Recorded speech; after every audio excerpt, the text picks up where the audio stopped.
Steve Jobs told his daughter that she smelled like a toilet during one of their last meetings together, her new memoir reveals. The Apple founder made the cruel dig at Lisa Brennan-Jobs as he lay dying of cancer because he smelled the rose facial mist she had sprayed on herself. In her new book, Small Fry, which is out September 4, Lisa reveals how her billionaire father once turned nasty and told her, "You're getting nothing," when she asked to have his Porsche when he was done with it.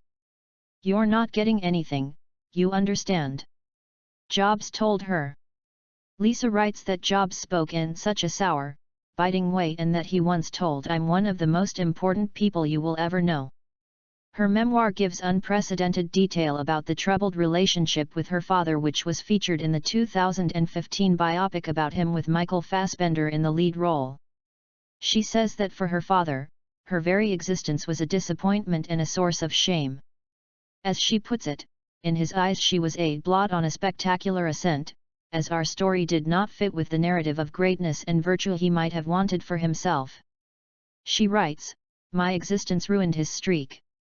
For me, it was the opposite. The closer I was to him, the less I would feel ashamed. He was part of the world, and he would accelerate me into the light." Lisa, now 40, was born in 1978 after Jobs had a 5-year relationship with her mother Chris Ann Brennan, which ended when she became pregnant. Acrimony in a court case followed, during which Jobs took a paternity test and still denied that he was Lisa's father. Jobs, who died in 2011, even claimed that he was sterile and infertile, yet went on to have 3 children with his wife Laureen Powell. Jobs finally reconciled with Lisa and apologized when she was 9 years old, but the wounds of his behavior never really healed and the two had a strained, difficult relationship.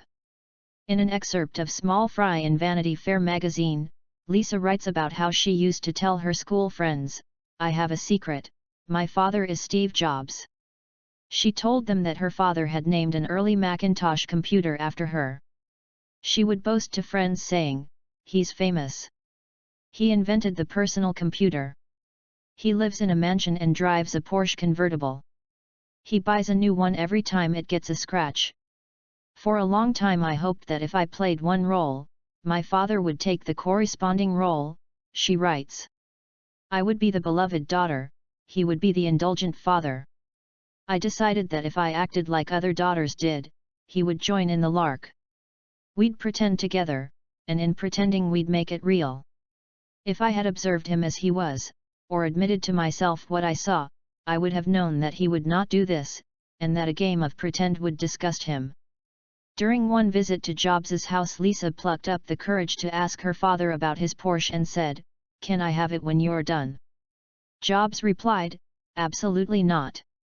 Lisa writes that, judging by his reaction, she thought the story she'd been told about him replacing it after a scratch wasn't true. But worse was to come.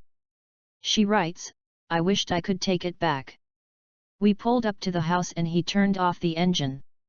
Before I made a move to get out, he turned to face me. 'You're not getting anything,' he said. 'You understand? Nothing. You're getting nothing.' Did he mean about the car, something else, bigger? I didn't know. His voice hurt, sharp, in my chest. The light was cool in the car, a white light on the roof had lit up when the car turned off. Around us was dark. I had made a terrible mistake and he'd recoiled." Describing one of her last visits to her father 3 months before his death, Lisa writes that he was bizarrely urged to touch his feet by Sejai Rinpoche, a Brazilian Buddhist monk who Jobs had turned to for comfort. Jobs fell asleep and Lisa walked around the house, thinking to herself that she had given up on the possibility of a grand reconciliation. Before saying goodbye, she went to the bathroom where she found the rose facial mist that she sprayed on herself. She went in to see her father and told him, "I'll be back soon." As she was pulling away, Jobs said, "Liz." She replied, "Yet." Jobs said, "You smell like a toilet." Jobs and Lisa's mother had met in 1972 at the age of 17 when they were both students at Homestead High School in Cupertino, California. They split in 1977 when Chris Ann became pregnant. Chris Ann supported herself and Lisa by working as a cleaner, a waitress, and a babysitter at a church. By the time Lisa was 7 they had moved 13 times. In her memoir, Lisa writes that she was forced to take a DNA test in 1980 under the orders of the district attorney of San Mateo County, California, who had sued her father for child support payments. As a result, Jobs was ordered to pay $385 a month, which he increased to $500. 4 days after the case was finished on December 8, 1980, Apple went public and overnight Jobs became worth more than $200 million. Jobs visited Lisa around that time, she was 3 years old, and asked her, "You know who I am?" He added in a voice which Chris Ann described as being like Darth Vader, "I'm your father." Jobs said, "I'm one of the most important people you will ever know." Starting from the age of 7, Jobs would visit Lisa once a month. He turned up in a black convertible Porsche and would go roller skating around the neighborhood with Lisa and Chris Ann as they tried to paper over the many cracks in their relationship. Lisa writes that she anticipated his arrival and thought about him afterwards, but for the first hour they were together there was a strange blankness.